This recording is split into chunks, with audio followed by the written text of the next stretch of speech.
dalam beberapa menit ke depan kita akan bersama-sama ya nanti untuk mencoba mendetailkan sebenarnya kita mau ngapain sih untuk tugas perencanaan bangunan teknis sipil 2001 ini khususnya di bagian lingkungan ini. Mungkin teman-teman kemarin sempat sudah ini ya mencatat PPT dari Bu Wati dan juga mungkin sudah mempelajarinya. Di sini saya mencoba untuk ini ya mendetailkan gitu ya, atau istilahnya sebenarnya tata urutannya itu seperti apa sih gitu ya untuk pekerjaan ini. Ini ya gambaran gedung versi yang sudah terbangun. Jadi memang tempat lokasi yang akan kita jadikan proyek ini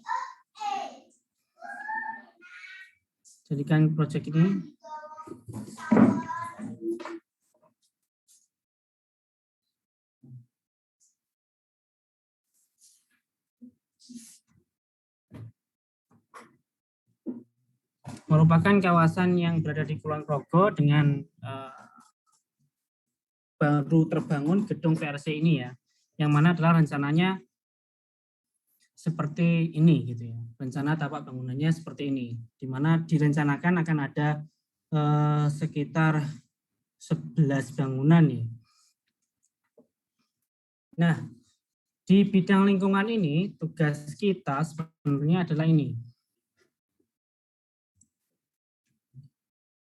Jadi apa sih luaran proyek PBTS kelas D ini untuk bagian lingkungan? Yaitu teman-teman mampu melakukan aspek kajian lingkungan dan perencanaan sistem pengelolaan dan pengolahan sampah kawasan Field Research Center UGM. Untuk aspek kajian lingkungan, nanti teman-teman luarannya adalah teman-teman mampu mengisi form KAMDAL atau UPL-UKL. Nanti luarannya teman-teman berupa isian itu, form isian terkait dua hal itu. Tapi itu bukan dua-duanya ya, hanya salah satu saja. Jadi teman-teman nanti sebelum melakukan pengisian itu, teman-teman harus menentukan proyek kita di kawasan Field Research Center UGM Kulon Progo ini termasuk pada usaha atau kegiatan yang seperti apa. Apakah harus memenuhi kelengkapan AMDAL atau cukup UPL UKL. Nah, teman-teman tugasnya itu dulu yang pertama.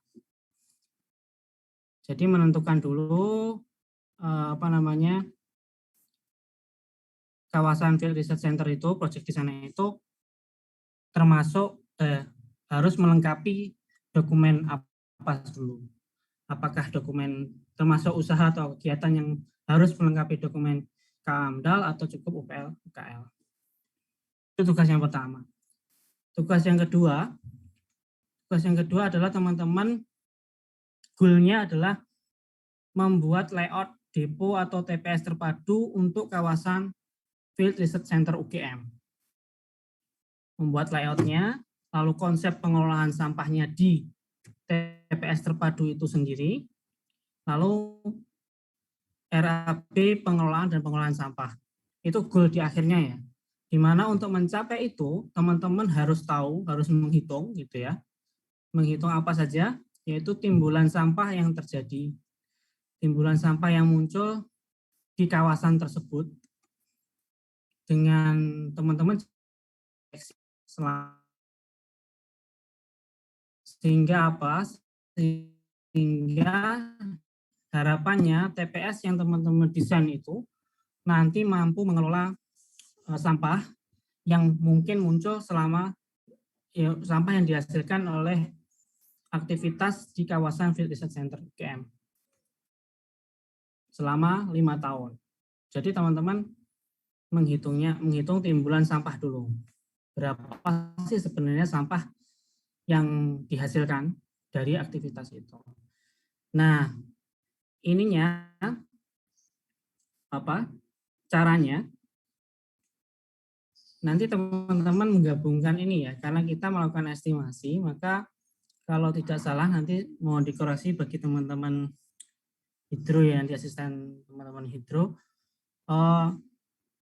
Kalau nggak salah ada ini ya, ada semacam aturan gitu tentang eco building yang mana dalam satu wilayah, satu bangunan itu untuk eco building itu idealnya ditempati berapa orang gitu. Nah, dari situ, dari jumlah orang yang ada di gedung atau masing-masing gedung itu, kita bisa mengestimasi jumlah timbulan sampah yang terjadi. Ketika jumlahnya bisa diketahui, jumlah orangnya yang bekerja dalam kawasan itu sudah diketahui, kita bisa mengalihkan dengan faktor sampah ya, faktor timbulan sampah. Artinya tiap orang per hari itu berapa sih yang menghasilkan sampahnya gitu. Itu ada. Nanti datanya bisa teman-teman lihat di PPT saya ini atau di PPT-nya Bu Wati yang kemarin di-share. Karena hampir sama.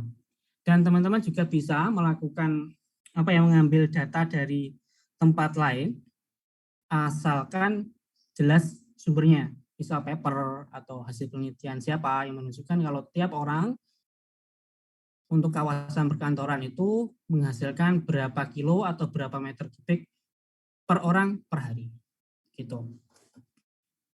Terus yang kedua, teman-teman harus mengetahui tentang komposisi sampah. Komposisi sampah itu apa sih, Mas?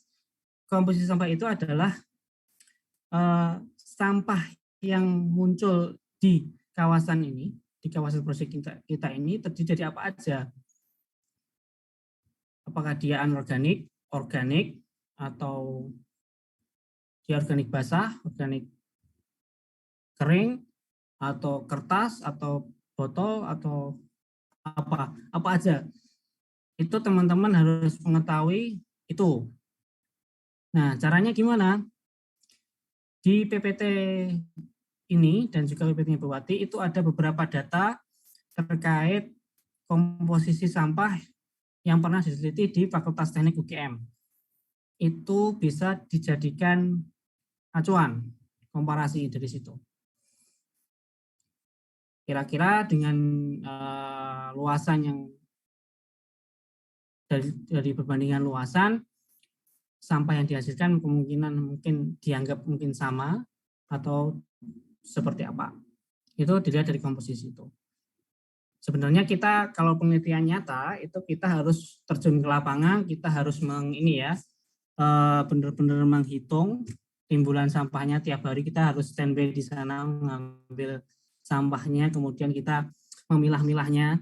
Ini kertas, ini organik kering, ini plastik, ini harusnya gitu. Cuma ini kita pakai data yang sudah ada aja. Nggak apa-apa. Yang penting kita tahu nih komposisi sampahnya seperti apa. Nah, dua data ini kemudian kita gunakan untuk apa? Untuk menyusun berikutnya, yaitu sistem pemadahan sampah ya.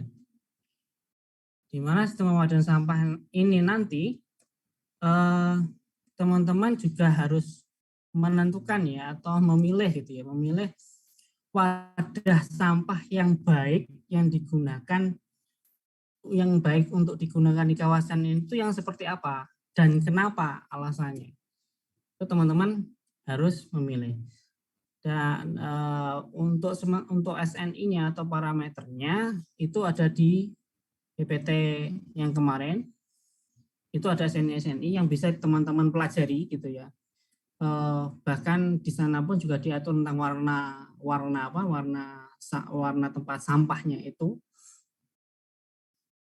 agar lebih mudah mengambilnya atau mengelolanya. Nah, teman-teman mencoba untuk meringkas dari SNI itu, terus meringkas dengan gaya bahasa teman-teman menjadi sebuah sistem pewadahan dan sistem pengelolaan sampahnya. Nah, berikutnya yang keempat adalah teman-teman diminta untuk membuat skema tata letak penempatan kotak sampah ya di tiap ruangan gedung VRC, khusus VRC aja, dan depo transfer. Jadi nanti teman-teman membuat semacam layout ya, masing-masing ruangan, masing-masing lantai itu. Kalau 3 lantai berarti masing-masing lantai itu dibuat denahnya, dan tempat sampah itu diletakkan di titik-titik mana saja. Misal di toilet atau di ruang, mungkin dari ruang dosen atau di ruang kuliah atau seperti apa. Dan teman-teman menyebutkan pertimbangannya, alasannya kenapa kok ditempatkan di situ. Untuk contohnya ada di PPT yang kemarin, lebihnya sama. Hanya beda denahnya aja. Denahnya disesuaikan dengan gedung Field Research Center UGM yang sekarang sudah terbangun di kawasan itu. Lalu tata letaknya kemudian ditambah dengan diagram alirnya dari kotak-kotak sampah itu ke depo transfer. Jadi rencananya sebelum ke depo terpusat terpadu atau TPS terpadu itu, sampah-sampah yang dari ruangan-ruangan di gedung VRC itu ngumpul dulu di depo transfer. Baru nanti dari depo transfer diangkut ke TPS terpadu. Nah, di sini teman-teman diminta untuk membuat skema itu, desain layoutnya. Nanti muncul gambar diagramnya gitu ya. Berikutnya adalah diagram alir pengangkutan sampah. Ini untuk yang kawasan nih. Jadi dibayangkan semua bangunan sudah terbangun.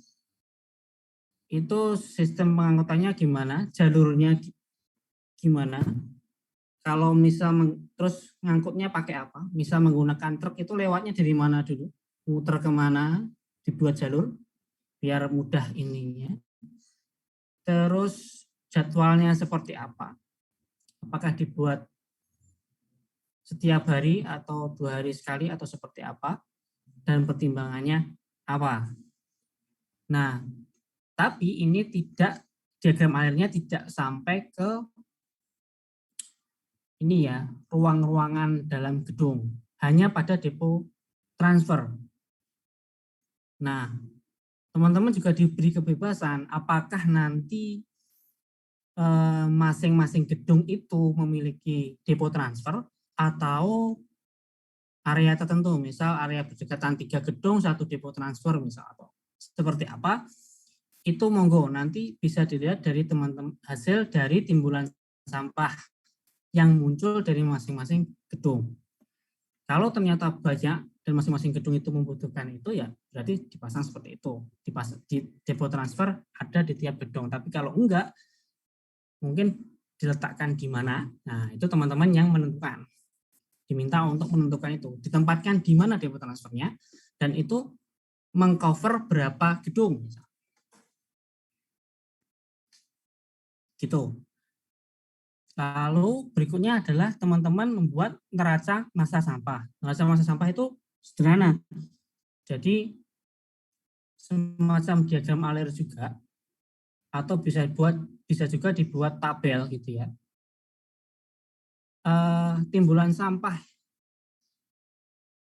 yang dihasilkan dari masing-masing gedung berikut komposisinya, itu ya. Itu berapa kilo, terus nanti masuk depo transfer itu berapa, lalu kemudian masuk ke ke TPS terpadu berapa itu. Ini masing-masing pos pengumpulan sampah itu ada nominal angkanya, berapa kilonya sampah yang dikelola atau sampah yang dikumpulkan di situ. Gitu ya. Nah, neraca massa sampah. Terus penempatan depo transfer tiap gedung dari seluruh gedung di kawasan VRC UGM. Nah, tadi seperti yang saya sebutkan tadi, ini deponya ini berapa dan diletakkan di mana gitu ya.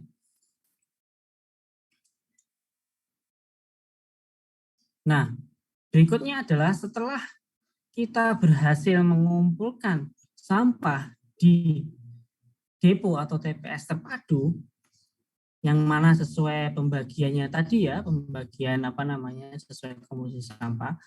Kalau dari tim lingkungan mengusulkannya itu hanya 4 paling enggak ya, yaitu organik kering, dalam hal ini daun dan sapuan jalan, organik basah, terus anorganik, dan infeksius atau limbah B3. 4 itu bisa. Ini saran kami gitu ya. Tapi kalau teman-teman menginginkan lebih, monggo silakan. Asal disebutkan alasannya apa dan pertimbangannya apa. Gitu. Terus setelah itu kita tahu pembagiannya itu, tentu kita harus mengetahui mau diapain gitu kan. Mau diapain sampah-sampah sudah terkumpul ini. Kalau dari tugas dari bagian lingkungan yang diserahkan pada teman-teman adalah mengolah sampah organik kering, yaitu daun dan sapuan jalan, serta sampah organik basah berupa sisa makanan dan sebagainya yang lunak-lunak. Itu yang kita olah. Sementara yang anorganik dan limbah B3 itu kita kerjasamakan dengan pihak ketiga. Nah, teman-teman juga mengelola itu pengelolaan ke pihak ketiga itu siapa gitu, akan ini itu sistemnya seperti apa, siapa yang akan menampung ini atau mengelola anorganik dan limbah B3 ini siapa.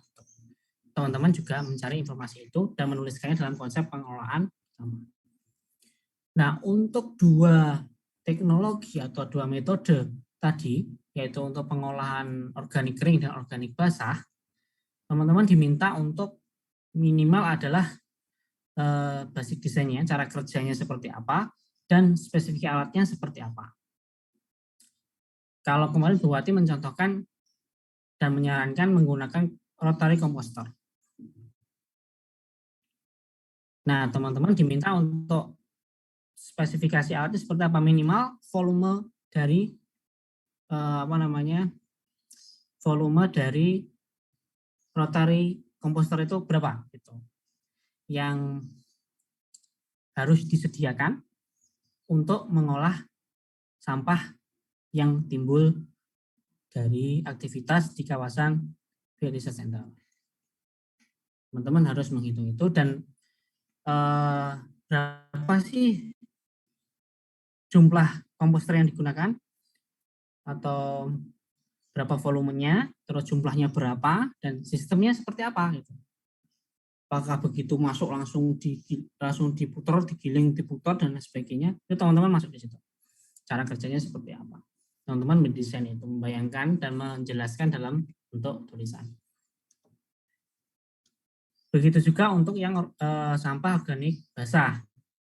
Nah, kemarin contohnya buat BSF. Kalau buat BSF butuhnya adalah ruangan-ruangan seperti yang kemarin, mulai dari pengembangbiakan BSF-nya, terus pengolahan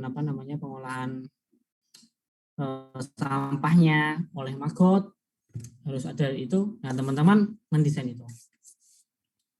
Kira-kira untuk dihitung dari timbulan sampah sekian itu membutuhkan uang berapa, membutuhkan misal BSF ya, untuk membutuhkan Maggot berapa untuk menghabiskan itu, dan luasannya berapa. Itu teman-teman menghitung itu. Loh, Mas, kalau saya nggak pakai itu boleh? Monggo, silakan. Mau pakai vermicompost, silakan untuk yang organik basah ya. Atau mau pakai biogas mungkin, coba jadi biogas aja Mas. Atau apa gitu, monggo, silakan. Tapi teman-teman harus bisa menjelaskan ya kenapa pilihan itu yang diambil dan plus minusnya apa. Nah, itu yang ini.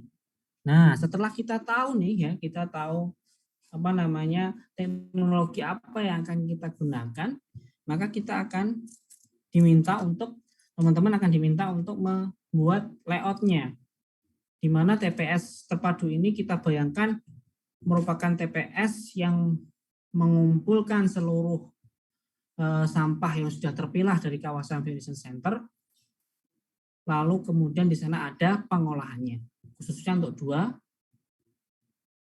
jenis sampah tadi, yaitu organik kering dan organik basah.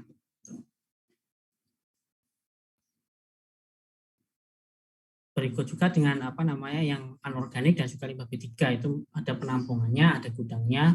Begitu juga dengan hasil dari pengolahannya, biasanya berupa kompos ya. Kalau dua hal ini, kompos itu gudangnya di mana.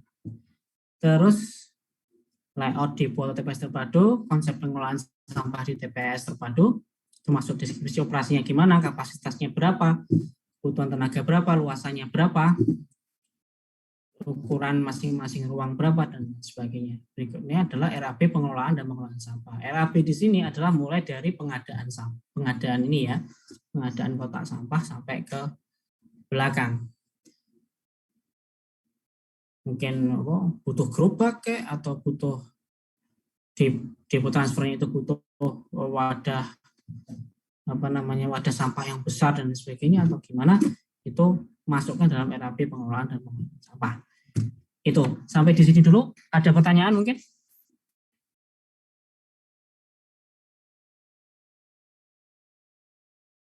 Halo?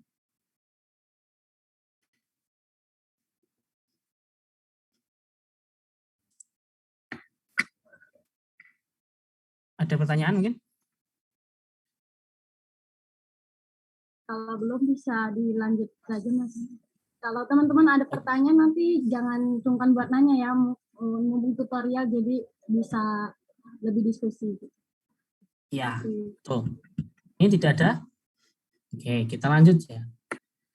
Sebenarnya agendanya itu ya, maksudnya gambaran besarnya itu hanya dua tujuan gitu ya, dua luaran ini. Mungkin kalau dari Mas Fajar bisa bantu nggak kira-kira adik-adik ini dalam minggu ini bisa ngerjain apa gitu untuk bidang lingkungan? Kalau minggu ini yang paling cepat mungkin teman-teman bisa gunakan ini, yang poin pertama ini ya, yang ini.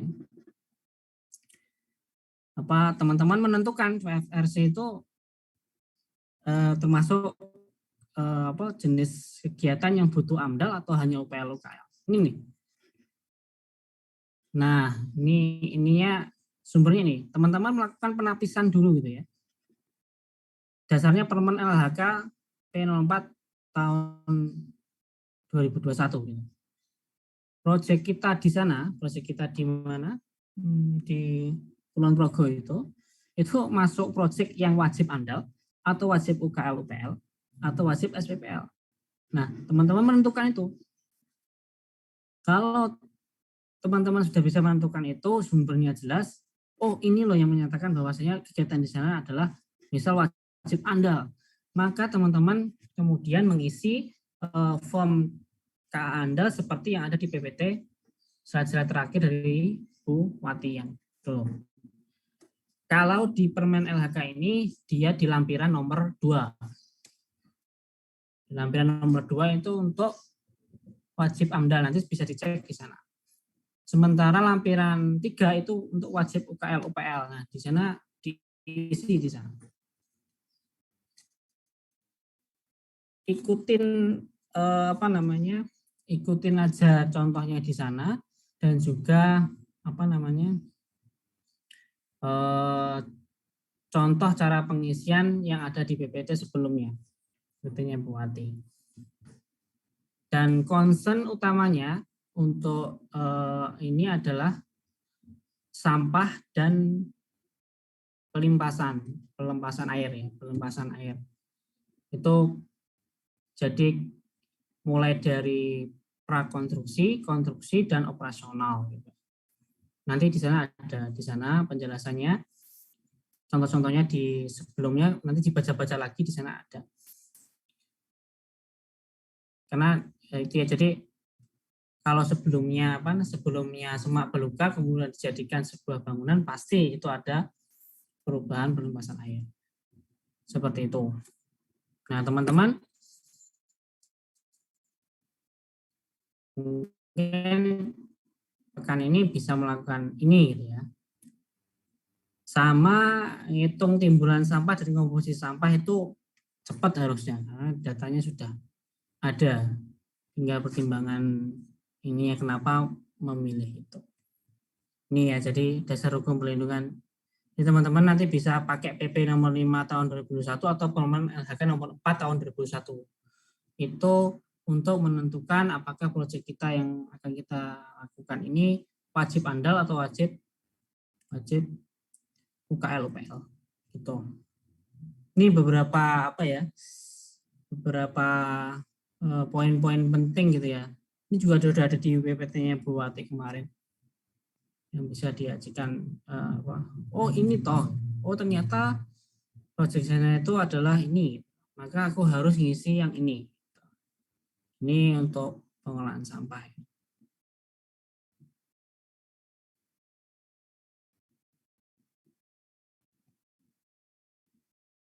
Ini sementara ini. Kalau ini timbulan dan alur pilah dan pewadahan sampah. Jadi teman-teman cuma bikin kayak gini nih, model-model kayak gini. Alurnya, diagram alurnya.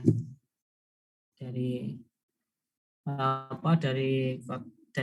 dari kawasan itu masing-masing gedung ke depo transfer, terus ke depo terpadu gitu kan.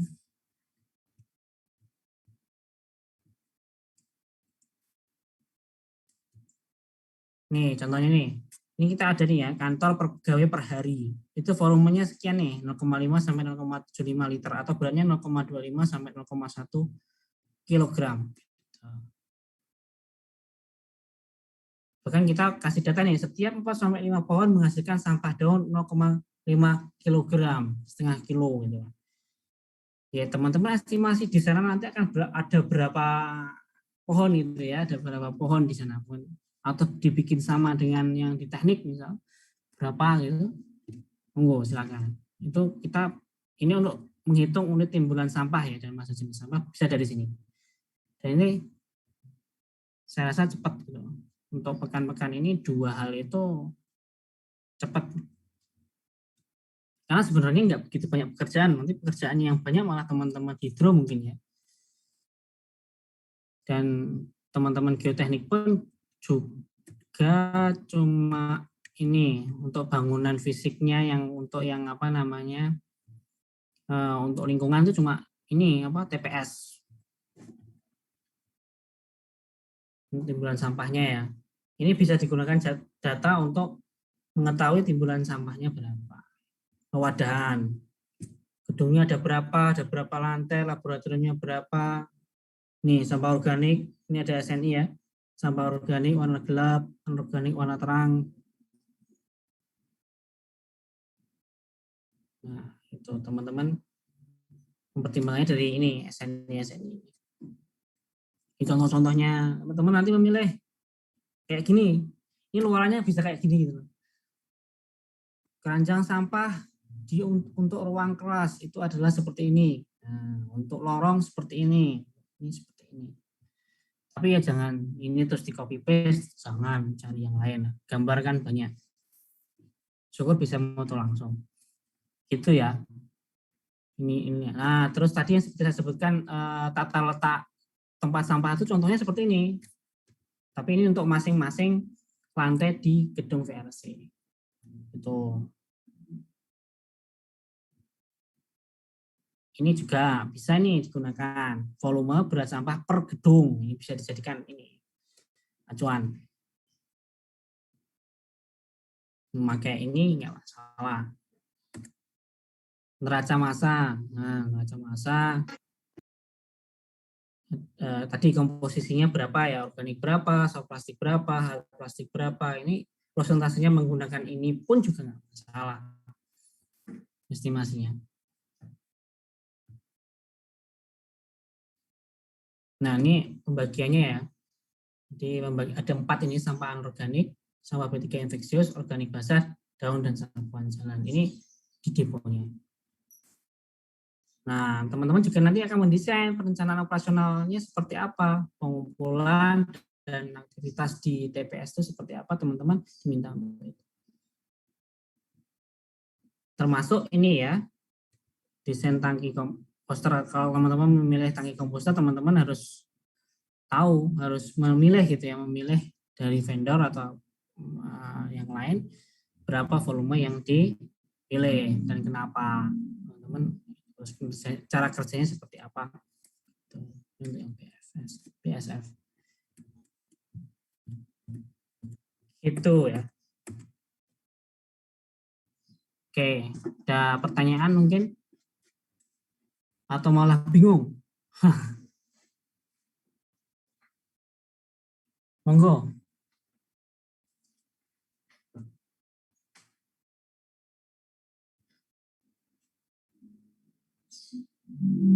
Kira-kira teman-teman udah dapat gambaran belum untuk pengerjaan bidang lingkungannya? Atau masih ada yang kurang jelas atau masih belum yakin gitu?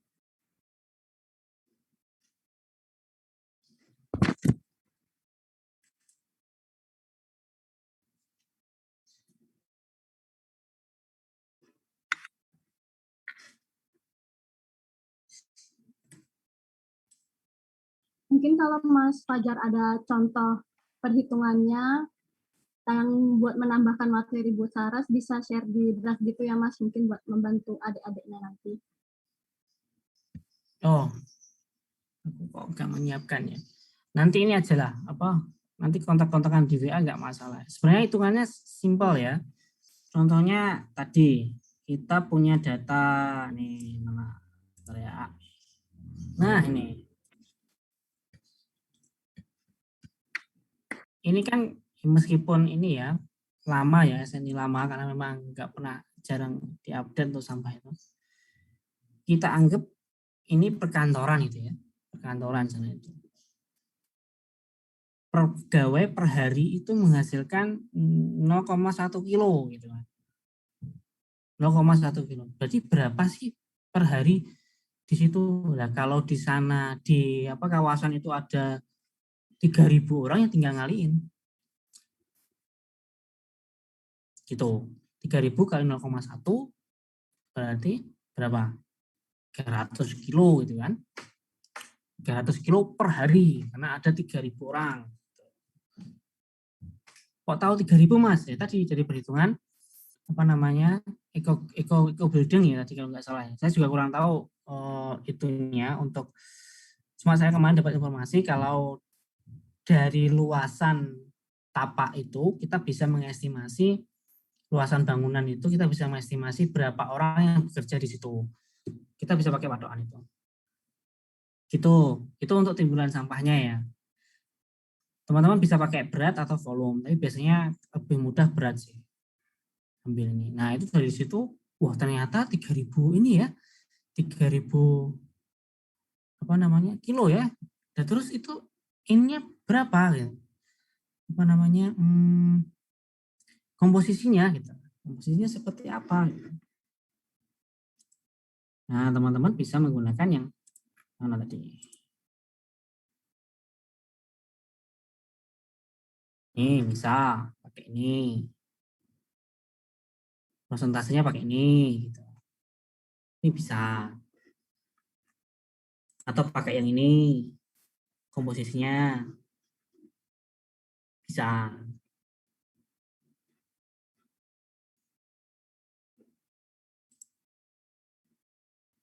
Komposisinya gimana cara ngitungnya? Ya sudah, tinggal ini aja. Misal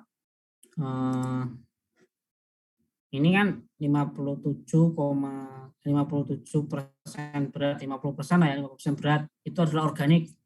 Dari 3.000 berarti 1.500 kilo itu adalah organik.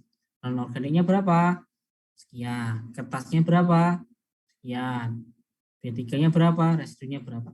Itu. Teman-teman mengestimasi dari situ. Dari sini bisa. Nah, untuk menghitung neraca massanya, ya tadi teman-teman sudah tahu ini kan masing-masing komposisinya organik berapa, nanti tinggal bikin alurnya aja. Di depo transfer sekian, di gedung 1 sekian, gedung 2 sekian, gedung 3 sekian, ini masuk ke depo transfer sekian, terus masuk ke TPS sekian. Simpel hitungannya, enggak jelimet-jelimet seperti harus menghitung pakai rumus-rumus yang berat, karena hanya perkalian dan penjumlahan aja. Itu untuk ini apa namanya, timbulan sampahnya, timbulan sampah yang hasilkan. Gitu. Baik, Mas Fajar. Gimana teman-teman udah dapat gambaran belum? Nah ini semua pada diem, jangan-jangan malah bingung. Takutnya Iya. itu. Oh iya, sama kemarin dari Mas Fajar, misalnya dari kami asisten mau mengusulkan bikin grup gitu. Jadi kalau teman-teman mau nanya siapa aja gitu, bisa langsung nanya di grupnya, nanti ada asisten kami berempat. Kira-kira dari teman-teman gimana? Mau grup atau nanti malah takut kebanyakan grup gitu? Atau nanti lewat perwakilannya aja? Mana enaknya? Nanti kami ngikutin aja. Gimana kalau dari teman-teman?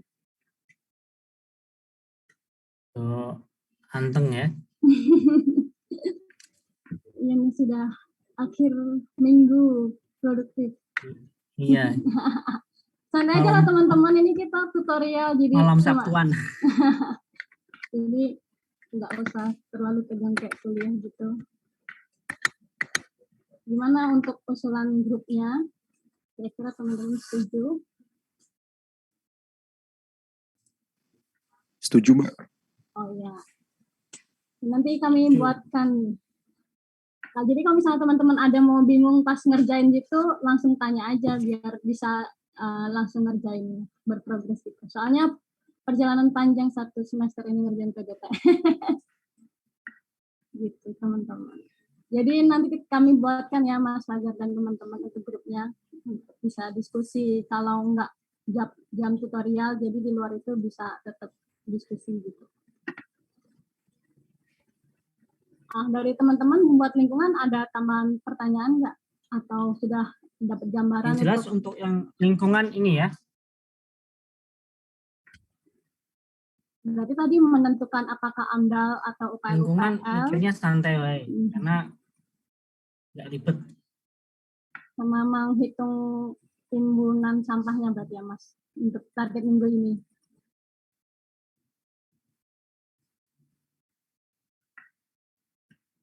Mungkin nanti teman-teman akan banyak bingung di KAK ya, KAMDAL atau itu. Tapi nanti teman-teman asisten saya akan membantu. Tapi kalau untuk pengolahan sampahnya harusnya sederhana sih untuk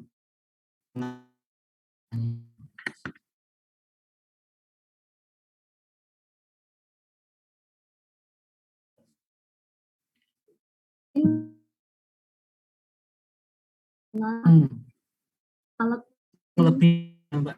Ya.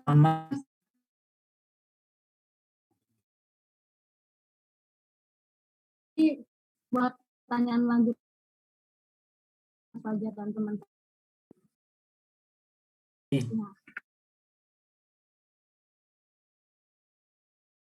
Dilanjut nanti teman-teman Hidro. Iya. Untuk terima kasih. Assalamualaikum warahmatullahi. Dan semoga teman-teman lingkungan. Selanjutnya saya mau pembagian Hidro. Saya izin share screen.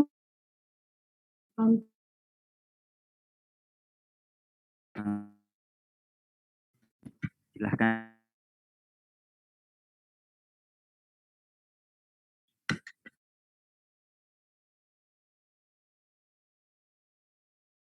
Ya.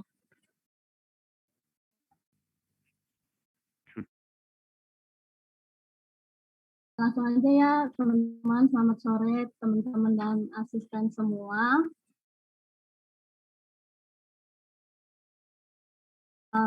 Sore ini dengan materi Hidro. Dan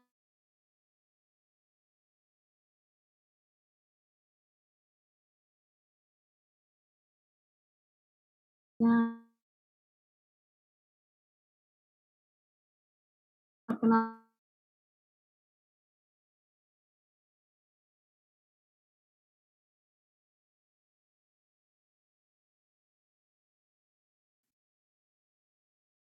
nanti kami ya bertugas membantu teman-teman untuk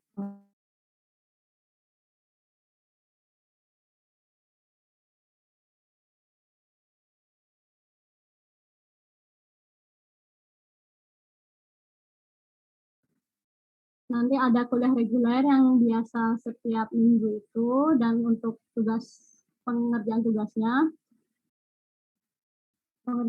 yang untuk masing-masing bidang ada lingkungan, hidro, dan biotek, juga nanti asistensi selama teman-teman pengerjaan tugas kalau ada bingung atau yang ingin ditanyakan lainnya. Dan untuk outputnya nanti dari PBTS ini teman-teman akan membuat laporan tentang perancangannya ini, mulai dari konsep, terus kriteria desain yang teman-teman pakai sama hasil, kemudian gambar dan RAB-nya. Nanti kalau sudah mendekati penyusunan laporan juga kami siapkan buat poin-poinnya, dan untuk contohnya mungkin juga nanti kami bisa bantu bagikan.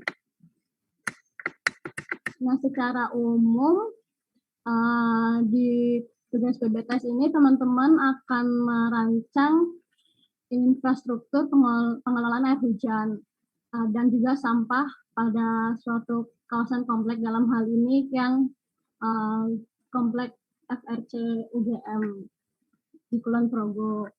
Nah, yang untuk bagian drainase sendiri, teman-teman diminta untuk merancang sistem drainase jalan akses menuju kawasan bangunan, kemudian saluran primer, sekunder, dan tersier, dan juga komponen pelengkapnya seperti inlet, sedimen, wrapper, dan lain-lain. Dan juga untuk kawasan ini kita akan menggunakan konsep pemanenan air hujan dari atap, nanti akan dijelaskan lebih lanjut oleh Mas Hendra, dan juga dari tata layoutnya akan ada kolam untuk penampungan air, dan juga teman-teman nanti akan desain untuk kolam dan pompanya, serta nanti untuk geoteknya tuh merancang fondasi dan stabilitas konstruksi nanti akan dijelaskan untuk bidang geotek sendiri, dan aspek lingkungannya tadi seperti yang sudah dijelaskan Mas Fajar. Nah, di sini ada beberapa tahap yang secara umum itu tahap pertama pengumpulan data dan analisis data serta identifikasi masalah, kemudian penentuan konsep, kemudian melanjutkan mendesain dan dengan spesifikasi, dan dari desain tersebut dianalisis rancangannya, kemudian membuat gambar, volume pekerjaan dan pembuatan RAB serta penyusunan laporan serta presentasi hasilnya. Nah, ini untuk yang dari kebutuhan bidang hidro sendiri, nanti ada beberapa data yang sudah disediakan, ada di Drive, yaitu rencana kawasan, topografi, curah hujan, dan juga di laporan soil investigation nanti ada muka air tanah dan tipe jenis tanah, serta di layoutnya nanti ada saluran drainase kota untuk membantu layout buangannya, dan ada beberapa pedoman yang akan dipakai nanti.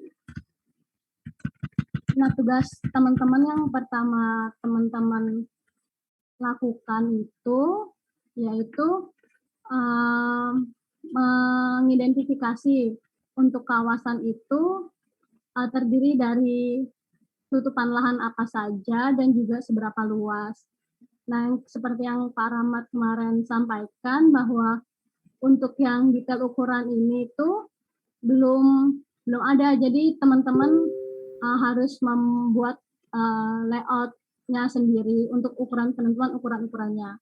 Kalau mau yang dijadikan patokan untuk yang FRC nomor 3 ini sudah ada ukurannya di yang sini, ada di folder Drive data teknis. Nanti di situ ada yang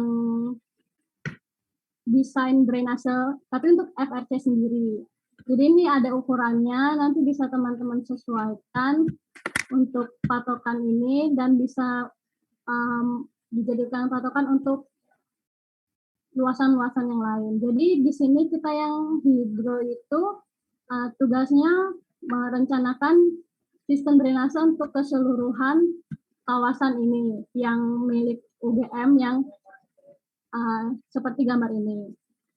Nah, buat pembuatan layout itu teman-teman bisa pakai AutoCAD atau SketchUp untuk menggambar ulang dan juga menghitung luasannya yang nanti untuk patokannya itu segini luasannya untuk gedung-gedung yang lain.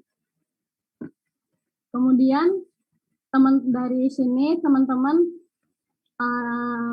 akan membuat rancangan jaringan saluran drainase baik tersier, sekunder atau primer dan juga primer, dan nanti menentukan batas daerah tangkapan air. Jadi misal kalau saya ambil contoh dari materi Pak Rahmat, ini sudah digambarkan contoh untuk misalnya gedung FRC yang ini. Jadi batasan daerah tangkapannya ini, untuk daerah ini akan disalurkan ke saluran tersier, kemudian bergabung di saluran sekunder, dan kemudian bergabung dengan saluran primer. Jadi nanti teman-teman menentukan masing-masing plot daerah tangkapan airnya, terus bagaimana sistem pengalirannya, dan juga dari situ nanti teman-teman tentukan luas dan juga tutupan lahannya. Nah, tutupan lahannya nanti akan digunakan untuk menghitung debit rancangan atau menentukan nilai koefisien pengaliran. Nah, jadi tugas teman-teman pertama yaitu membuat layoutnya itu yang beserta dimensinya. Nah, ukuran panjang lebar tapak bangunan diperkirakan agar luas sesuai tabel. Nah, selain data luasan bangunan, di sini juga ada data tutupan lahan yang lain seperti perkerasan, paving, aspal atau area terbuka hijau yang nanti akan menentukan nilai C-nya. Nah, ini luasnya juga nanti disesuaikan di layout itu. Nah, lanjutnya untuk dari data topografi tadi yang juga sudah dijelaskan itu untuk penentuan arah limpasannya tadi. Dari data topografi tersebut nanti teman-teman bisa menentukan arah pengalirannya dan bagaimana sistemnya.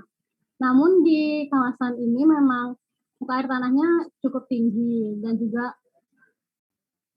jenis tanahnya yang kurang pasiran. Jadi teman-teman di sini untuk sistem drainasenya tidak disarankan untuk pakai sumur resapan, tetapi pakai saluran. Dan yang merah ini, walaupun ditulis rencananya tarik resapan, tapi dari Pak Rahmat mengarahkan tetap berbentuk saluran saja, karena untuk mengurangi erosi. Nah, dari sini nanti dibuang saluran drainase kotanya ngarah sini. Tapi teman-teman nggak perlu desain yang drainase kotanya, hanya untuk mendesain yang bagian di kompleks FRC-nya aja.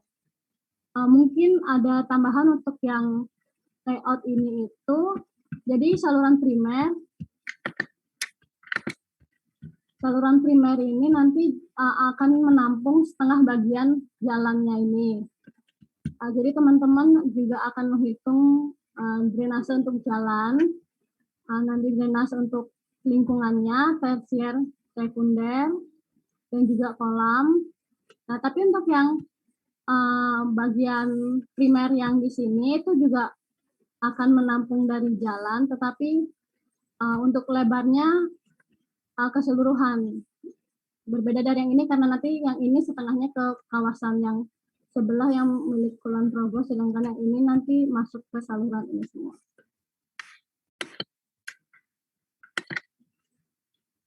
Nah, setelah teman-teman menentukan layoutnya tadi, dipilih jenis drainasenya, dan juga nanti dengan rencana pemanenan air hujan.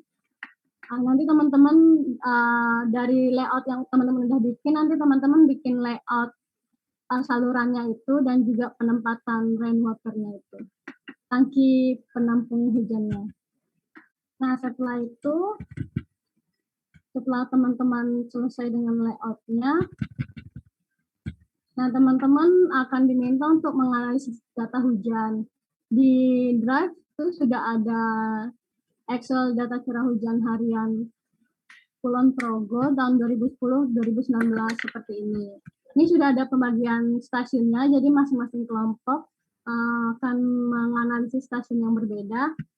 Ini datanya masih berupa data hujan harian ya, setiap hari, setiap bulan, sepanjang tahun. Nah nanti teman-teman pertama itu menentukan hujan harian maksimum tahunan. Jadi setiap tahun itu teman-teman tentukan hujan terbesar dalam satu hari itu berapa. Nanti teman-teman rekap, jadi ada sekitar 20 data, 20 atau 19 data.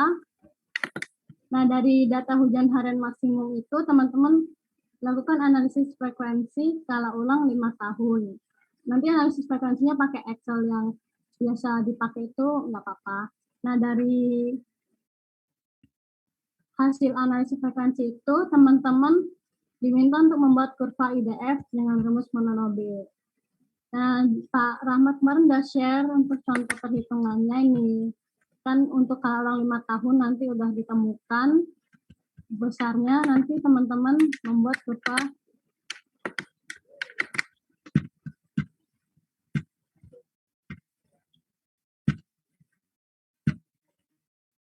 ini, nanti teman-teman membuat kurva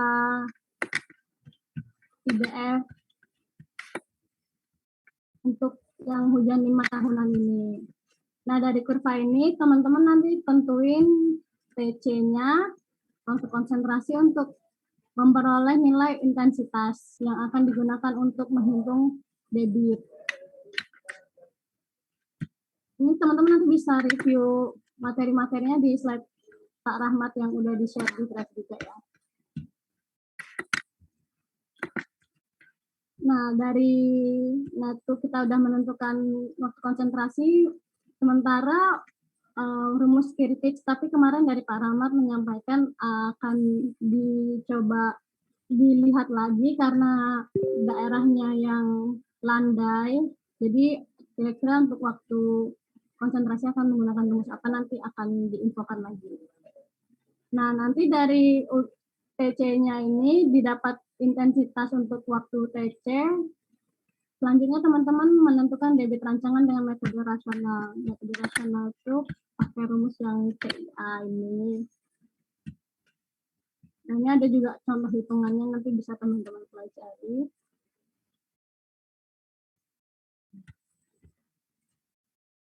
Nah, ini CIA. Oke, CIA. Jadi I-nya ini tadi yang kita dapat dari IDF, C-nya tadi, C dan A-nya ini menyesuaikan dengan luasan dan jenis tutupan lahannya yang udah teman-teman tentuin di layout tadi.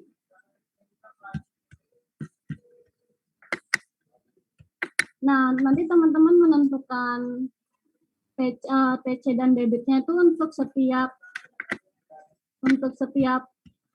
plot DTA yang teman-teman udah tentukan tadi. Jadi dari misalnya yang di saluran ini nanti menangkap dari daerah sini itu C sama A-nya berapa, yang saluran tersier sini C sama A-nya berapa untuk menentukan saluran yang menampung. Nanti saluran sekunder kan memperoleh dari sini dan juga dari tersiernya, nanti kumulatif seperti itu.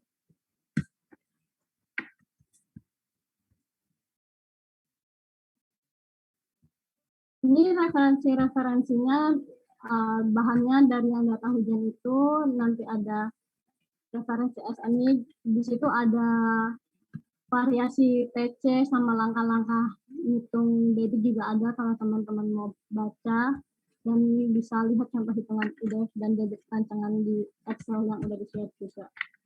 Ini untuk pembagian stasiun dan kelompoknya. Nah, selanjutnya kalau udah ditentukan masing-masing plot itu debitnya berapa, teman-teman menentukan saluran drainasenya itu jenisnya terbuka atau tertutup, menentukan bentuk tampangnya, persegi atau trapesium atau lingkaran, dimensi, dan kemudian dari kalau teman-teman sudah menentukan dimensi bisa cek kriterianya itu ada di sini yang pedoman perencanaan jalan. Itu ini ada yang kriteria kecepatan sama slope. Nanti teman-teman sesuaikan agar sesuai dengan kriterianya. Nah, kalau sudah nanti teman-teman melengkapi dengan bangunan pelengkapnya. Nanti ini kata parameter bisa tipikal. Nanti selanjutnya akan diinfokan lagi aja kalau udah sampai. Kemudian kemarin dari parameter menyampaikan kalau tersier itu merupakan saluran terbuka aja dan desain untuk seluruh gedung sama. Ini maksudnya setelah teman-teman nanti udah menentukan untuk setiap wilayah, nanti teman-teman tentukan yang paling besar. Jadi nanti untuk keseluruhan desainnya sama, tapi tetap teman-teman hitung dulu tiap layoutnya, tiap petakan daerahnya itu, terus dipilih yang terbesar agar nanti dalam pengerjaan lebih mudah. Dan untuk saluran sekunder ini bisa terbuka atau tertutup. Nanti teman-teman bisa lihat di pedoman-pedomannya ini ada contoh-contoh bentuk penampangnya. Ini yang lingkaran atau trapesium. Nah, nanti di sini ada langkah-langkah untuk penghitungannya, untuk cek kriterianya, nanti teman-teman bisa ikutin. Nah, untuk referensinya tadi ada yang tata cara dengan perkotaan, ini langsung ke jilid 1C halaman 67, karena yang sebelumnya itu lebih ke perkotaan, nanti di bawahnya sini, ini untuk panduan-panduannya, mungkin referensi teman-teman itu juga. Dan kemudian yang pedoman drainase jalan 2006 itu yang ini tadi, sama SN. Ini semua udah ada di draft ya, udah di-upload, jadi teman-teman bisa lihat. Dan selanjutnya akan dilanjutkan untuk Mas Hendra, silakan. Baik, terima kasih Mbak Ansel. Sebelumnya dari teman-teman ada yang mau ditanyakan dulu nggak kepada Mbak Anselma dari yang sudah disampaikan? Mungkin ada yang kurang jelas enggak ya? Iya, maaf ya kalau terlalu cepat menyampaikannya. Ya, gimana? Dari teman-teman ada yang mau ditanyakan dulu enggak ya? Atau ada yang kurang jelas mungkin? Oke, kalau misalnya enggak ada, lanjut ya. Kemudian selain dari drainase, nanti juga ada untuk desain dari raw water tank. Nah, ini nanti meliputi dari analisis area tangkapan air hujan, berarti nanti menganalisis debit yang tadi sama seperti yang dari drainase, cuma nanti yang dihitung ini lebih ke atapnya. Nanti setiap bangunan itu dihitung untuk area tangkapan air hujannya, kemudian nanti mengarahnya menuju ke rencana jaringan perpipaan. Ketika nanti sudah diketahui berapa volumenya, nanti akan merencanakan untuk berapa jumlah pipa dan ukuran pipanya yang dibutuhkan. Nah, setelah itu baru nanti menganalisis volume reservoir. Dikarenakan tadi muka air tanahnya ini cukup tinggi, sehingga otomatis untuk reservoir kemungkinan besar tidak dapat untuk mencakup seluruh air hujan atau zero runoff. Jadi nanti dari sini tetap akan menghitung analisis limpasannya seperti itu. Jadi dari desain raw water tank itu mulai dari area tangkapan hujannya, kemudian rencana perpipaan, volume reservoirnya atau tampungannya yang tadi, raw water tanknya, kemudian ke analisis yang limpasannya. Sisanya itu nanti berapa yang akan masuk ke sistem drainase seperti itu. Nah, kemudian untuk referensinya di sini yang ada nanti panduan pengelolaan drainase secara terpadu berwawasan lingkungan ekodrain lampiran yang A1 sur A2. Mungkin ada dibuka, Mbak. Nah, mungkin di sini ya. Nanti silahkan dicari, tapi seandainya nanti memang menggunakan referensi dari jurnal-jurnal, kalau dari saya perbolehkan seperti itu. Asal nanti untuk jurnalnya itu jelas dalam artian dicantumkan dari mana sumbernya. Nah, setelah itu ada desain kolam detensinya, nanti ada analisis penentuan dimensi kolam, kemudian nanti analisis kapasitas dan operasi pompanya.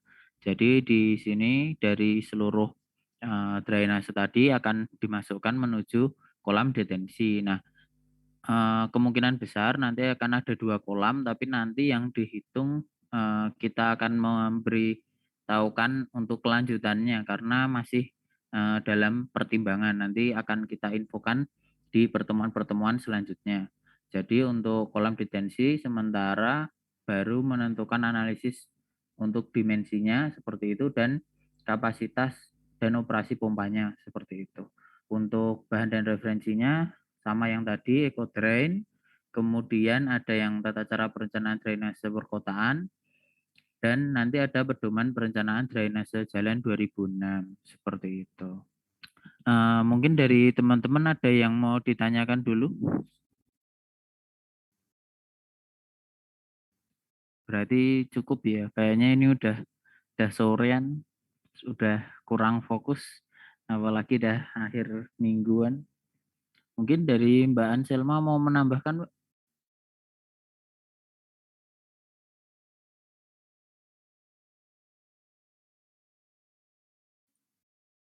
Dari teman-teman mungkin masih ada yang mau ditanyakan terlebih dahulu.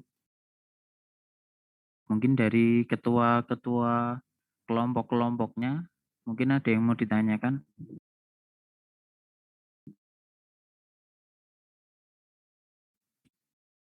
Kalau belum mungkin bisa kembali ke slide yang tadi, Mbak, yang tahapan-tahapan tadi, Mbak.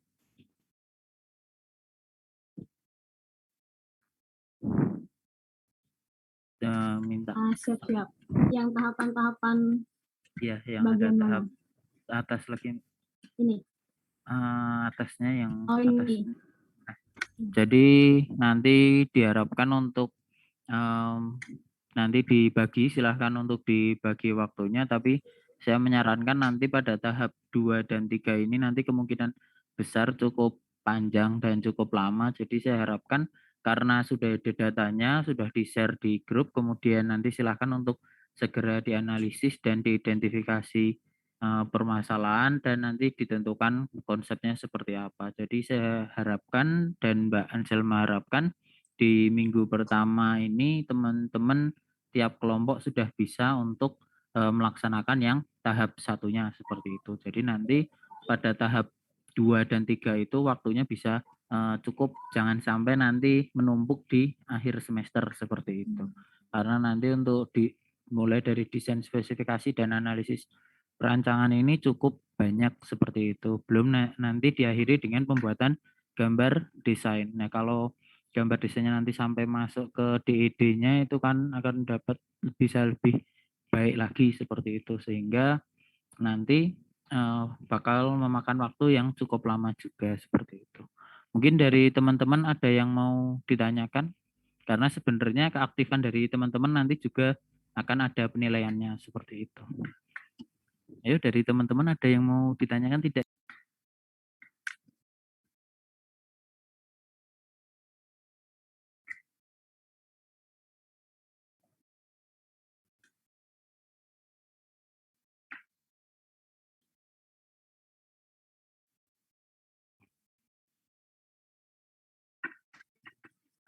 Sejauh ini udah dapat gambaran untuk langkah-langkahnya belum teman-teman? Kalau dari teman-teman.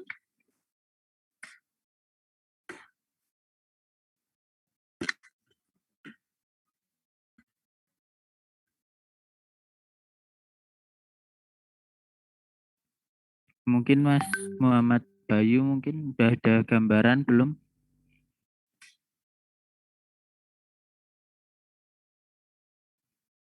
Mas Bayu masih stay atau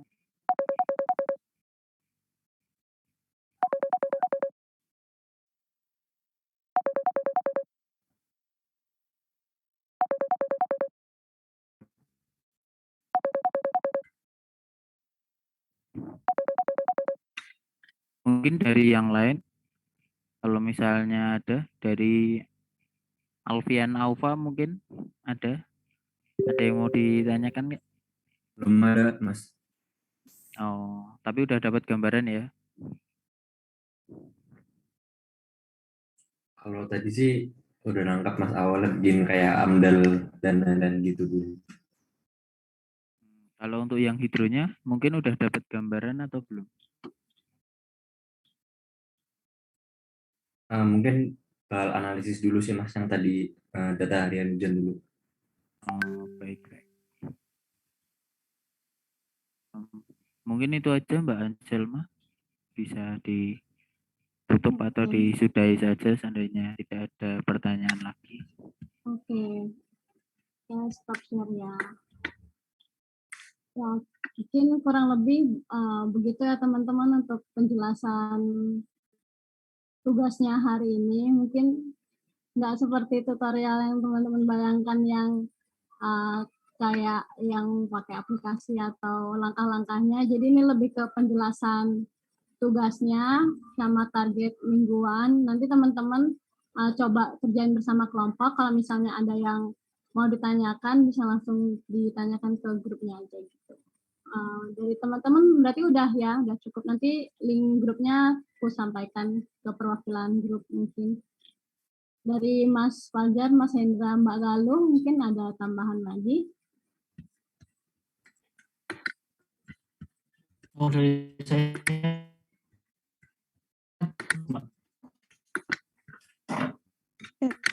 cukup. Dari saya juga cukup. Sehat selalu teman-teman. Oke, kalau kayak gitu kita tutup tutorial sore hari ini. Makasih banyak